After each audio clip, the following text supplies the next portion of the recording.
Well, let's move on to our big political story tonight. Back home, Law Minister Salman Khurshid has today replied to the Election Commission's notice on his comments promising a minority quota. He's told the Election Commission that he did not violate any poll code because he was only quoting what was already there in the Congress manifesto of 2009.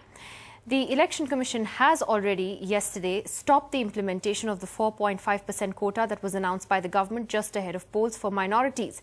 Now, while the BJP and the Congress are slugging it out over that issue, the BSP is in the middle of its own fight with the Election Commission over the EC's order to cover up Mayawati statues in UP.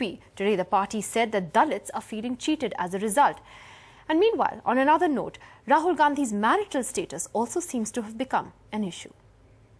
आपकी कड़ी में आगे बढ़ाते हो राहुल गांधी को शादी न करने का भी एक कॉम्प्लीमेंट आपकी पार्टी से दिया गया कमल संदेश में। मैंने भी नहीं की है इसलिए मैं क्या कमेंट करूं इसमें। आप एक ऐसे व्यक्ति से पूछ रहे हैं जो उसी कैटेगरी में है। BJP star campaigner in UP Uma Bharti reacting to an editorial in a BJP publication which said, Rahul Gandhi is sad because he is not married. How will he save the Congress's sinking ship when he is struggling himself? The latest debate in UP, the marital status of political leaders, an indication of the absurdities that have taken centre stage in UP elections instead of the real issues. For 3 days, news about UP was almost entirely about the massive cover-up operations in UP. And today, the BSP has hit out at the EC for ordering the cover-up, accusing it of hurting the sentiments of the downtrodden. The Election Commission has also told the centre it cannot now implement the 4.5% sub-quota for Muslims that Salman Khurshid announced while campaigning for his wife in UP. That debate too took up a lot of political time, with the BJP complaining to the Election Commission and the Congress clarifying its stand. I may not agree with the decision, but it is not a setback. The notification was made well before the election program was announced and well before the Code of Conduct came into force. Therefore, there was nothing wrong with the notification. Clearly, there's a bankruptcy of ideas and poll issues among politicians in India's most politically crucial state, where the economy, education, health and infrastructure are all in need of reform and redressal. Bureau Report, NDTV. So as we look at that discordant discourse in Uttar Pradesh, are the real issues being sidelined in this election? Do tell us what you think. Joining us tonight, we have the managing editor of Tehelka, Shoma Chaudhary, who's in fact just looking at a cover story of Rahul Gandhi that they've just done for their latest issue.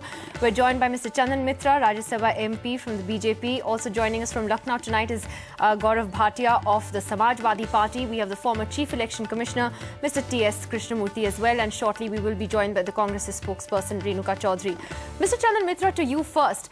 Where are the issues in the UP polls? What is the one big issue that's rallying voters? Because it's, there's this slugfest over the quotas. You have the BSP in its own battle over the statues. And, now you have Rahul Gandhi's marital status also, somehow creeping into the slugfest. What about real issues that people care about?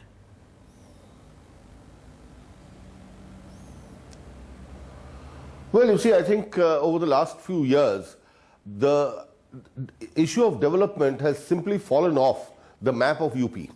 I think it reflects a kind of public disenchantment and a fatalistic attitude that nothing is going to happen.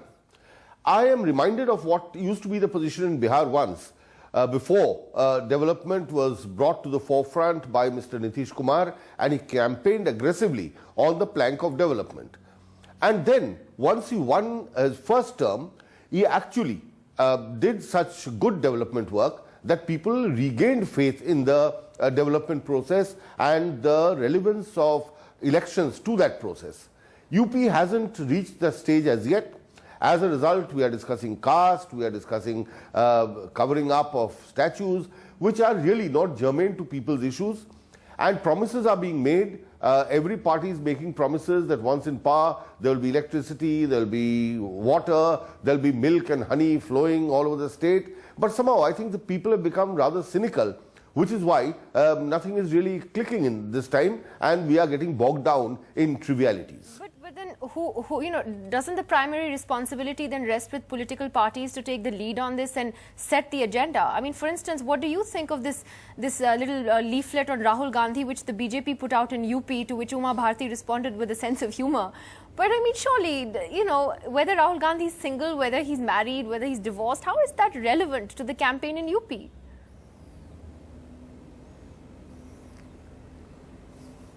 No, I agree that it is not really relevant to the campaign in UP.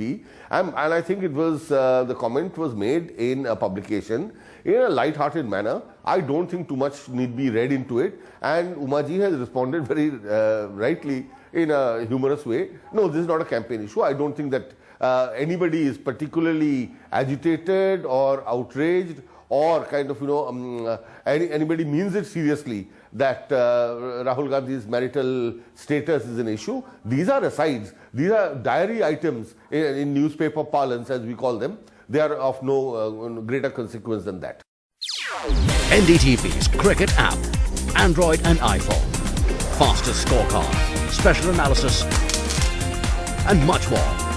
Download free. ndtv.com/apps.